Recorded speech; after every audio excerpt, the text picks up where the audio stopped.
উত্তৰ গুৱাহাটীবাসীৰ দীৰ্ঘদিনীয়া সপোন পূৰণ হ'ল। গুৱাহাটী উত্তৰ গুৱাহাটী সংযোগী দলং প্ৰায় সম্পূৰ্ণ। পাছে এই দলঙেৰে বিনামূলীয়াকৈ কৰিব নোৱাৰিব যাত্ৰা।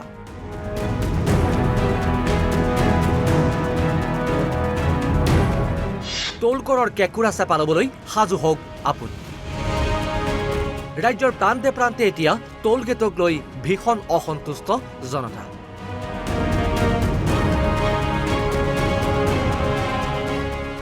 ইখনৰ পাছত সিখন টোল গেটেৰে বাহন চালকৰ পৰা সংগ্ৰহ কৰা হৈছে মাচুল। পুনৰ দুখনকৈ টোল গেটেৰে জনতাক মাধমাৰ। গুৱাহাটী উত্তৰ গুৱাহাটী সংযোগী দলঙৰ ওপৰত হ'ব টোল গেট। দলংখন মুকলিৰ পূৰ্বে নিবিদাৰ আহ্বান PWDৰ। 14 ফেব্ৰুৱাৰীত প্ৰধানমন্ত্ৰীয়ে মুকলি কৰিব দলংখন। কলিয়াবৰৰ চুলুঙতো আজি মুকলি কৰা হ'ল এখন টোল গেট। ৰঙামাটিৰ পৰা চুলুঙত মুকলি টোল গেট। টোল গেট মুকলিৰ পাছতেই সৰ্বসাধাৰণৰ মাজত ব্যাপক প্ৰতিক্ৰিয়া।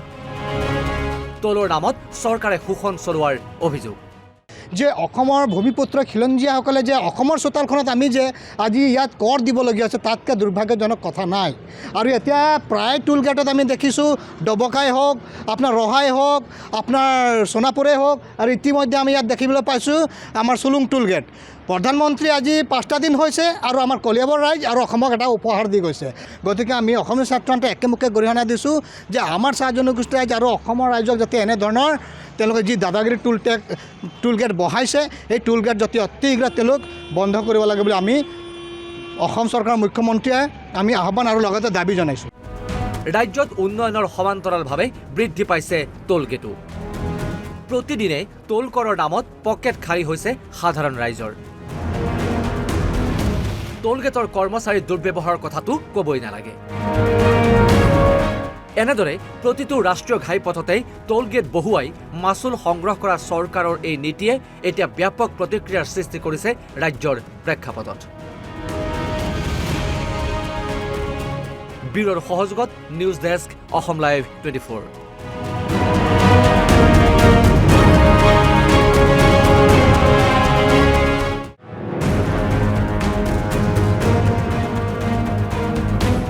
উত্তৰ গুৱাহাটীবাসীৰ দীৰ্ঘদিনীয়া সপোন পূৰণ হ'ল। গুৱাহাটী উত্তৰ গুৱাহাটী সংযোগী দলং প্ৰায় সম্পূৰ্ণ।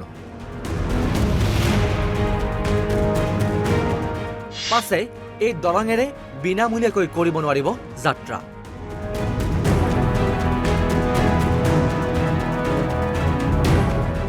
টোলকৰৰ কেঁকুৰা চেপা ল'বলৈ সাজু হওক আপুনি। ৰাজ্যৰ প্ৰান্তে প্ৰান্তে এতিয়া টোল গেটক লৈ ভীষণ অসন্তুষ্ট জনতা।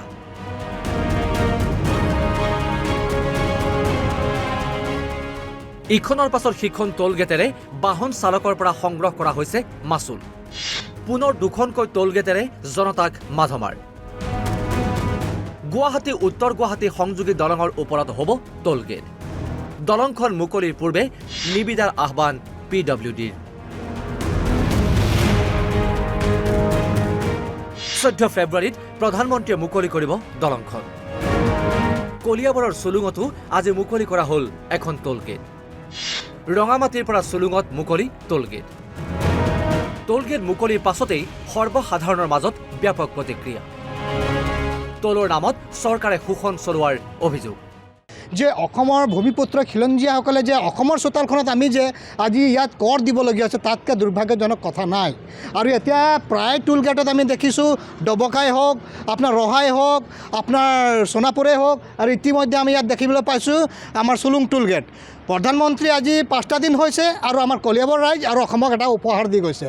গতিকে আমি অসমীয়া ছাত্ৰহঁতে একেমুখে গৰিহণা দিছোঁ যে আমাৰ চাহ জনগোষ্ঠী ৰাইজ আৰু অসমৰ ৰাইজক যাতে এনেধৰণৰ তেওঁলোকে যি দাদাগিৰি টোল গেট বহাইছে এই টোল গেট যাতে অতি শীঘ্ৰে তেওঁলোক বন্ধ কৰিব লাগে বুলি আমি অসম চৰকাৰৰ মুখ্যমন্ত্ৰীয়ে আমি আহ্বান আৰু লগতে দাবী জনাইছোঁ।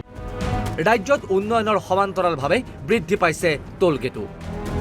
প্ৰতিদিনে টোল কৰৰ নামত পকেট খালী হৈছে সাধাৰণ ৰাইজৰ। টোল গেটৰ কৰ্মচাৰীৰ দুৰ্ব্যৱহাৰৰ কথাটো ক'বই নালাগে। এনেদৰে প্ৰতিটো ৰাষ্ট্ৰীয় ঘাইপথতেই টোল গেট বহুৱাই মাচুল সংগ্ৰহ কৰা চৰকাৰৰ এই নীতিয়ে এতিয়া ব্যাপক প্ৰতিক্ৰিয়াৰ সৃষ্টি কৰিছে ৰাজ্যৰ প্ৰেক্ষাপটত।